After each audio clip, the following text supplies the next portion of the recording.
voici mon image, voici ma ressemblance, voici mon partenaire, voici mon compagnon d'œuvre.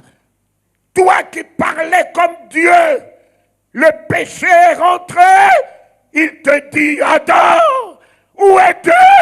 Adam répond à côté de la plaque pour la première fois, je suis nu. Dieu ne lui a pas dit, comment te portes-tu? Quoi portes-tu? Où es-tu? Adam lui dit, je suis nu. Dieu était étonné de ce langage. Il lui a dit, mais Adam, qui t'a appris que tu es nu? Où est-ce que tu es allé ramasser ce langage négatif, Adam? Où est-ce que tu es allé ramasser un tel langage? Toi qui es moi, toi qui parles comme moi, toi mon ambassadeur, toi mon porte-parole, où est-ce que tu es allé ramasser le langage de la nudité? Qui t'a appris? Qui t'a appris? Voilà ce langage au milieu de nous aujourd'hui. Nous ne parlons plus le langage du royaume. Je suis malade. Je suis malade. Qui t'a appris que tu es malade? Je suis possédé. Je suis possédé. Qui t'a appris que tu es possédé? Ce n'est pas évident. Ce n'est pas évident. Vous allez dans le monde, vous prenez le langage du monde, vous amenez dans l'église. Ce n'est pas évident. Qu'est-ce qui n'est pas évident? Et qu'est-ce qui ne sera pas évident? Voilà le langage que vous parlez dans l'église. Et vous voulez aller convertir les gens, amener là où il y a trop de problèmes. J'ai trop de problèmes, j'ai trop de difficultés, j'ai trop de soucis. Vous allez ramasser les gens, ils en ont déjà trop là-bas. Et vous voulez les amener là où il y a le trop. Mais il faut que vous changez de langage. Il faut que vous changez de mentalité. Il faut que vous changez de comportement.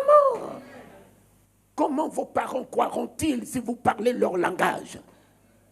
Parlez un autre langage. Je suis nu. Qui t'a appris que tu es pauvre? Qui t'a appris que tu ne réussiras pas? Qui t'a appris que c'est impossible? Qui t'a appris que ce n'est pas évident? Qui t'a appris que tu es stérile? Qui t'a appris que tu es... tout ce que tu fais échoue? Qui t'a appris l'échec? Qui t'a appris la déception? Qui t'a appris le stress? Qui t'a appris ce langage? Ô peuple de Dieu, nous avons un langage, le langage du royaume. Un homme est descendu dans ce monde, l'exemple du langage du royaume. Le vent s'est levé, la tempête s'est levée. Les apôtres ont perdu l'image de celui qui est dans la barque. Ils ont parlé le langage du péril. Mais lui, il dit, allons de l'autre bord. Passons de l'autre bord. Wouh! On lui dit, Lazare est mort. Il avait le langage du surnaturel, le langage du surhumain. Lazare dort. Lazare dort. La fille de Jairus était morte. Il avait le langage du pouvoir, le langage de la suprématie, le langage de la souveraineté, le langage de la domination. La fille de Jairus dort. Allons la réveiller. Allons la réveiller. Oh, papa, le langage définit ta foi. Le langage définit ta relation avec Dieu. Le langage définit ta nouvelle naissance. La nouvelle naissance est un changement radical de la mentalité, du comportement, du langage, de la vision. Au lieu de voir les démons partout, il a dit, je suis avec toi tous les jours. Tous les jours. Tous les jours. Au lieu de voir, je ne sais pas quoi, la malédiction partout. Oui, le bonheur et la grâce m'accompagneront tous les jours de ma vie.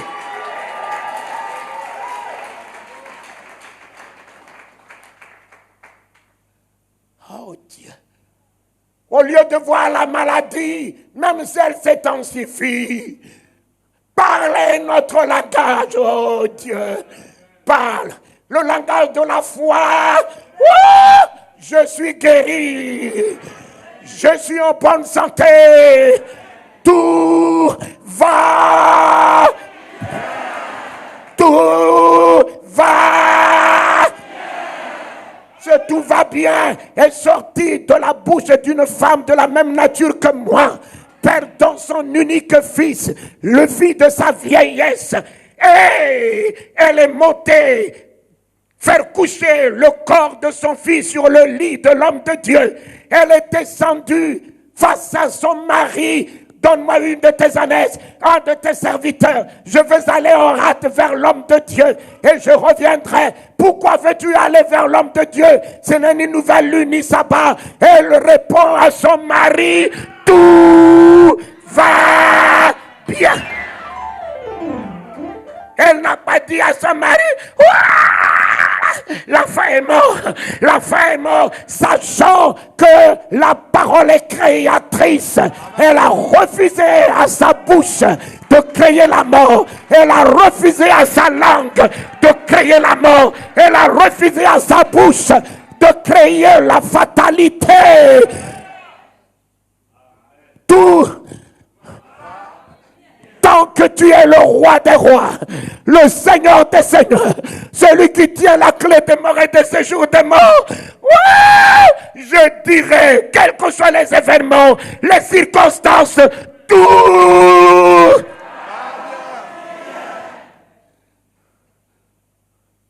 La foi, c'est une attitude. La foi, c'est un comportement. La foi, c'est un langage. La foi, c'est une mentalité. Reste à savoir en quoi, en qui tu as mis ta foi, ta confiance. Si tu as mis ta foi dans l'Éternel des armées, le Christ, son Fils bien-aimé, assis à sa droite, recevant tout pouvoir dans les cieux et sur la terre, ne sommeillons ni ne dormons. Alors, de qui aurais-je peur? De qui aurais-je crainte? L'Éternel est ma lumière et mon salut, et ma lumière de guérison, et ma lumière de résurrection, et ma lumière de paix, et ma lumière de joie, et ma lumière de vie, et ma lumière de richesse, et ma lumière de domination, et ma lumière de sagesse. Il est mon salut financier, mon salut promotionnel, mon salut professionnel. Il est mon salut.